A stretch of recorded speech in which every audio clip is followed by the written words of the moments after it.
அஸ்ஸலாமு அலைக்கும். இன்றைக்கி நம்ம ஃப்ரைடே ஸ்பெஷல் தான் என்ன செய்கிறதுன்னு பார்க்க போகிறேன். ஃப்ரைடேக்குள்ள லன்ச்சு தான் ப்ரிப்பேர் பண்ண போகிறோம். அதுக்கு ஃபஸ்ட்டு வந்து சிக்கன்லேருந்து தான் ஸ்டார்ட் பண்ணுறேன்.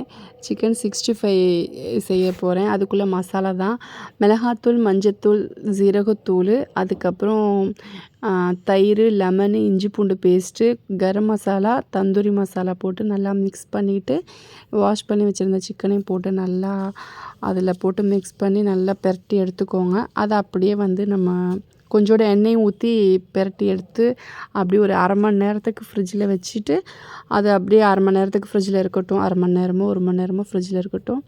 இந்த சைடு வந்துட்டு பீஃப் குழம்பு செய்கிறதுக்கு பீஃபை நல்லா வாஷ் பண்ணி வச்சுக்கிட்டேன்.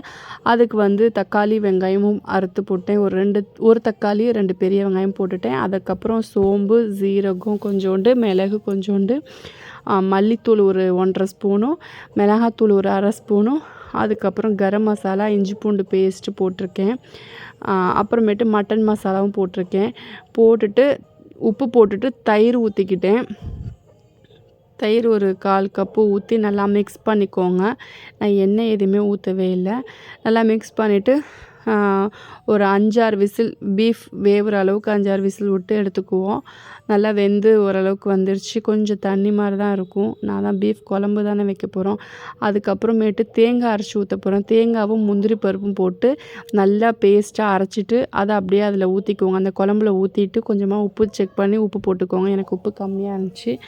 அதுக்கப்புறமேட்டு தாளிப்பு பீஃப்க்கு கொஞ்சமாக தேங்காய் எண்ணெய் போட்டுட்டு அதுக்கப்புறமேட்டு வெங்காயம் கொஞ்சம் போட்டுட்டு நல்லா வதக்கிட்டு அதுக்கப்புறம் கஸ்தூரி மேத்தியும் போட்டுக்கோங்க. அதுக்கப்புறம் மிளகாத்தூள் கொஞ்சம் போட்டுக்கோங்க. ஏன்னா நான் தேங்காய்லாம் அரைச்சி ஊற்றுனதுனால உரப்பெல்லாம் கம்மியாக இருந்துச்சு. அதனால் அதையும் போட்டு கொஞ்சம் கலர் கொடுக்கும். நம்ம கொஞ்சோண்டு மிளகாத்தூள் எண்ணெயில் போட்டு நம்ம வதக்கி போட்டோம்னா கலர் கொடுக்கும்.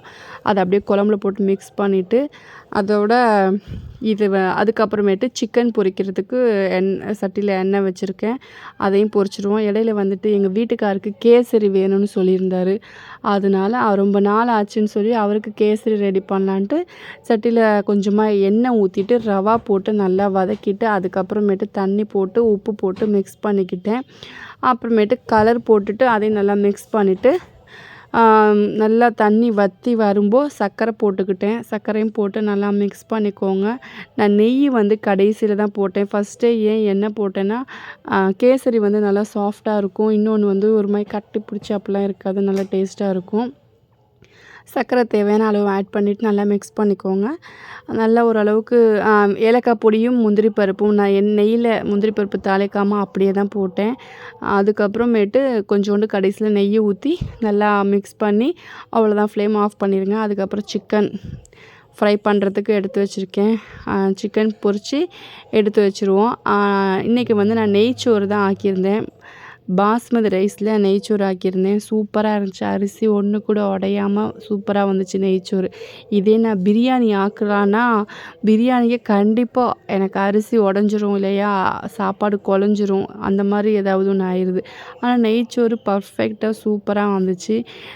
இன்றைக்கி நம்ம வீட்டில் என்ன லன்ச்சுனா சிக்கன் 65யும் அதுக்கப்புறமேட்டு பீஃப் குழம்பும் வச்சுருக்கேன். பீஃப் குழம்பு உண்மையாகவே சூப்பராக இருந்துச்சு. இந்த மாதிரி ஒரு வாட்டி ட்ரை பண்ணுங்கள். செம்ம டேஸ்ட்டாக இருந்துச்சு. அதுக்கப்புறமேட்டு நெய்ச்சோறு இதுதான் நம்ம வீட்டில் இன்றைக்கி ஸ்பெஷலு. கேசரியும் செஞ்சுருந்தேன். கேசரி வந்துட்டு சாப்பிட்டதுக்கப்புறமேட்டு தான் கொடுத்தேன். சாப்பிட்டு முடிச்சதுக்கப்புறம் சாப்பிட்டாங்க. சூப்பராக இருந்துச்சு. குழம்பு செம்ம சூப்பராக இருந்துச்சுன்னு எங்கள் வீட்டுக்காரர் சொன்னார். ஏன்னா அவ்வளோ நல்லா இருந்துச்சு. உண்மையாலுமே நல்லா இருந்துச்சு. உங்களுக்கு பிடிச்சிருந்தால் லைக் பண்ணுங்கள், ஷேர் பண்ணுங்கள், சப்ஸ்கிரைப் பண்ணுங்கள். பாய். அஸ்ஸலாமு அலைக்கும்.